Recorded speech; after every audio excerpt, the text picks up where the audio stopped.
como posiblemente todos aquí sepan, la visión generalmente más aceptada por la comunidad científica y por las personas que trabajan en salud pública en el control de la pandemia es que para controlar de manera sostenible esta pandemia va a ser necesario, ha sido necesario y va a ser necesario tomar en algunos momentos, implementar medidas que controlen el movimiento de la población, que controlen, en definitiva, los contactos y así se reduzca la transmisión del virus. Estas medidas poblacionales, pues hay muchos tipos. El ejemplo más extremo quizás sea el confinamiento que vivimos en España durante varias semanas en marzo y abril. Y esta visión de que la pandemia tiene que tratarse al menos en momentos puntuales con medidas que controlen el movimiento de la población se ha resumido en un memorando apoyado por la mayor parte de sociedades científicas que se llama el John Snow Memorandum, en memoria de John Snow, el primer epidemiólogo famoso de la historia moderna. Sin embargo, la reaparición de la pandemia este otoño e invierno y nuevas rondas pues, de estas medidas restrictivas, de incluso encierros en algunos lugares del mundo y, en definitiva, de restricciones, ha llevado a, bueno, pues, incertidumbre económica, frustración poblacional y ha revivido iniciales intentos que hubo por intentar llegar a la inmunidad de rebaño a través de la libre circulación del virus. Eso es unas condiciones opuestas, según la cual bastaría con regular la exposición de las personas más vulnerables, de los ancianos y la gente con comorbilidad, mientras que el resto de la gente hace su vida, el virus se expande y al final la sociedad llega a una inmunidad de rebaño.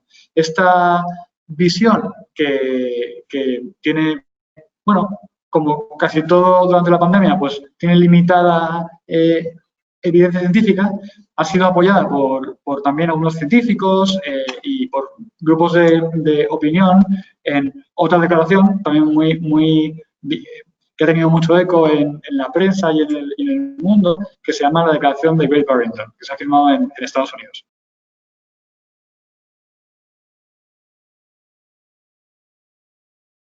Vimos al principio de la pandemia esta reacción que tuvo Reino Unido, pues para lo que decía Boris Johnson, ¿no? Como que no iba a hacer concretamente ninguna medida de confinamiento, que después tuvo que retirar. Vimos a Suecia, que se ha mantenido durante unos cuantos meses en un experimento que han llamado el experimento sueco, que no ha fructificado y que están ahora mismo con medidas no farmacológicas de restricción de la movilidad también, pero nosotros tuvimos varias reflexiones al respecto. Primero, nosotros no contábamos con una información cierta de la enfermedad que teníamos delante. Teníamos no información, sino desinformación. Y yo me acuerdo mucho de este artículo científico que se publicó, que venía de China, en el cual eran unas 80.000 personas y solamente un 1% habían sido asintomáticos. Eso ha chocado frontalmente con la realidad de lo que hemos observado aquí. También aparecía una mortalidad bajísima, menor que la de la gripe. Esto entiendo que ha podido influir en alguna toma de decisiones que precisamente por estar basado en desinformación y no en información.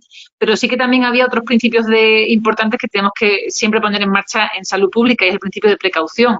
Hablamos de una enfermedad que desconocemos qué tipo de secuelas puede conllevar. Estamos viendo que tiene secuelas más complicadas de las que en un momento se pensó. Todavía estamos aprendiendo de ellas, con lo cual esta idea de no hacer nada se descartó rápidamente, no solamente en Cantabria, sino en todo el territorio.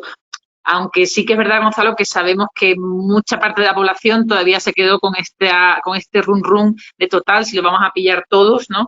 Lo cual es muy negativo a la hora de pedirles que sigan medidas. O sea, que este esfuerzo por desinformar tuvo su éxito.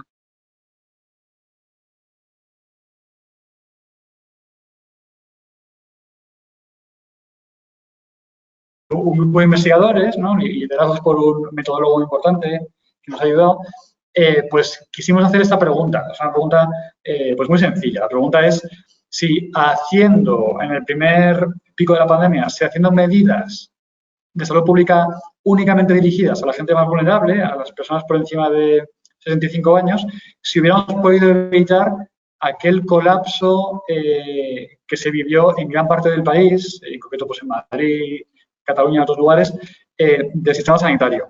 Pues para eso, Marcos, si quieres puedes compartir ese gráfico del que hemos hablado antes. Bien, pues para eso lo que hicimos fue coger los registros sanitarios de una gran área de Madrid. No voy a decir cuál para intentar proteger la intimidad. Entonces, con esos registros simulamos, si pueden ver aquí en el gráfico a la izquierda, mostramos lo que pasó en términos de requerimientos de camas de intensivos, que como saben la UCI fue pues, uno de los puntos, si no el punto más candente y más discutido durante el pico pandémico, pues en la izquierda representamos cómo fue el requerimiento de camas de UCI real y en la derecha cómo hubiera sido si en personas por encima de 65 años el riesgo de la enfermedad hubiera caído a la mitad. Eso es simulando una intervención altamente efectiva, que no tenemos, pero si hubiese existido esa intervención tan efectiva, ¿cómo hubiera sido? Entonces, si se fijan, lo que hicimos fue también representar en el eje horizontal el número de camas de UCI por cada 100.000 personas que de media suele existir en una serie de países del mundo desarrollado, países de alto ingreso comparados con España, ¿no?